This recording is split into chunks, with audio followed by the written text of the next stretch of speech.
What's up, everybody? Luimarco here. You guys certainly remember last year's Mr. Olympia dramatic event where Greene came up prior to the show in the week preceding Mr. Olympia, and he was crying on a video made quite viral on YouTube, saying that he was not able to compete, or rather, they did not want to let him compete. Wow, another Mr. Olympia a year later, and well, another dramatic crying is happening again. It is absolutely more dramatic. First of all, yesterday I received exclusive information that supposedly he was about to announce that he would participate in Mr. Olympia after his Australian tour, right? Very close information to that info. But right now, merely a few minutes ago, this surfaced. I'll let you take a listen.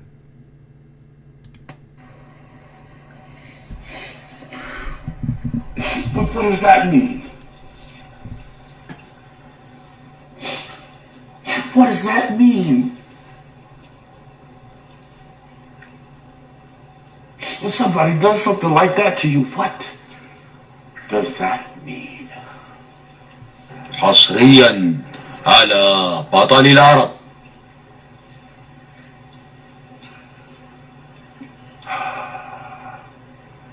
When someone has sex with you without your permission.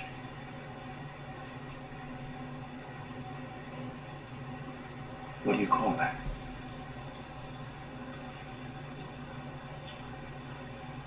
What do you call that anyway?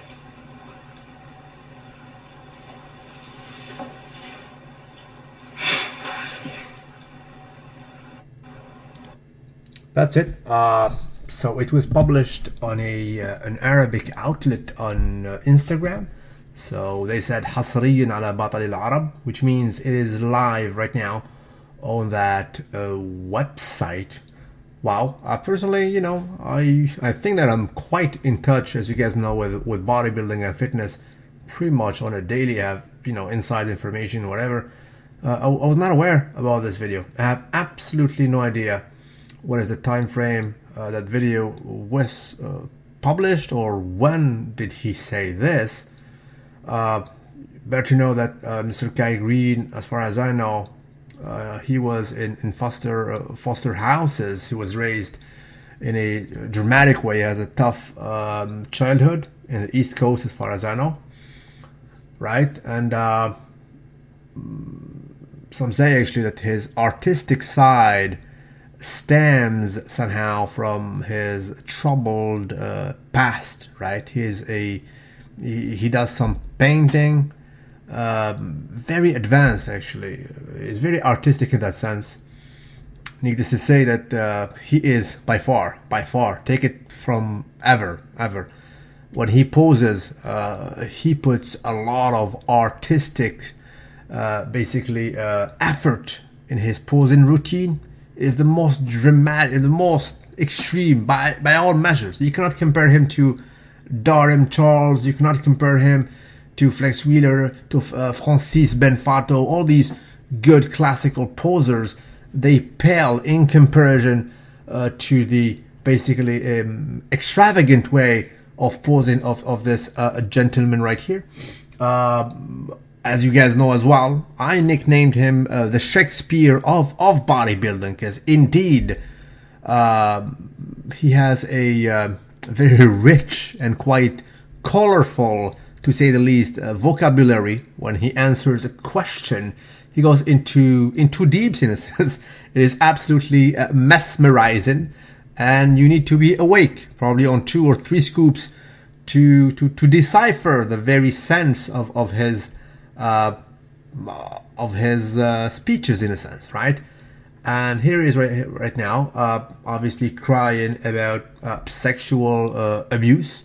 Of course, as far as I see it, he is referring to himself as being a victim, in a sense. So much more to come about this. It's quite sketchy. It is, as per se, the only clip I have about this right now. Is it recent? Well, it is recent in a sense. I mean, this haircut is quite new of the Predator. It looks recent. I have no idea when it was filmed. Is it in Australia right now? That remains to be determined. I'll keep you posted, but certainly he is, as far as I know, by my memory, the only IFBB pro who came out publicly speaking about sexual abuse. I have no recollection whatsoever. Take it from the Arnold's era of somebody of his stature, in a sense. This is one of the best. He is the most famous bodybuilder right now on the planet. He has more following on Instagram than even the reigning Mr. Olympia Phil Heath. It goes to show he is very popular, very polarizing as a character, yet the most actually loved one on this planet. Coming up publicly crying and talking about a past sexual abuse experience, it is rather startling to say the least. Stay tuned, guys. As usual, I'll keep you posted with the latest of the fitness and bodybuilding events, and certainly we will come back to with much details about this quite dramatic confession of Mr. Greene. And I feel for him. I mean, it's definitely not a it's the most extreme dramatic event that a person might experience, and obviously I'm just guessing it happened to him when he was merely a kid, right? He received a lot of heat because of some basically special events that happens in his past, special survival decisions that he had to make. Better to know that this guy, when he started to compete, when he met Sean Ray, he told him, bro, I only have like $2 or $4 in my pocket, and that's all I have. And he did everything to compete in that show. He was not known back then, so this guy comes from nowhere, right? He was dirt poor, and he went to that show, and he told Sean straight up, bro, this is all I have, $2 in my pocket, and that was all, right? So bodybuilding somehow saved him. For him, it's not only a tool of expression, but it is definitely a detox, in a sense, from a troubled past. A lot of you look at these guys basically trolling and saying whatever, insulting him, and they refer to some events that probably happened in the past, but he's still human, guys, and nobody walked in his shoes. He's a very lovable character. God knows, I joke with him repeatedly. We exchange jokes, and he never gets offended. I mean, be my guest, he's bulletproof. He's the most gentle giant out there. That is to be saluted. What is right is right. We salute you, Mr. Kai.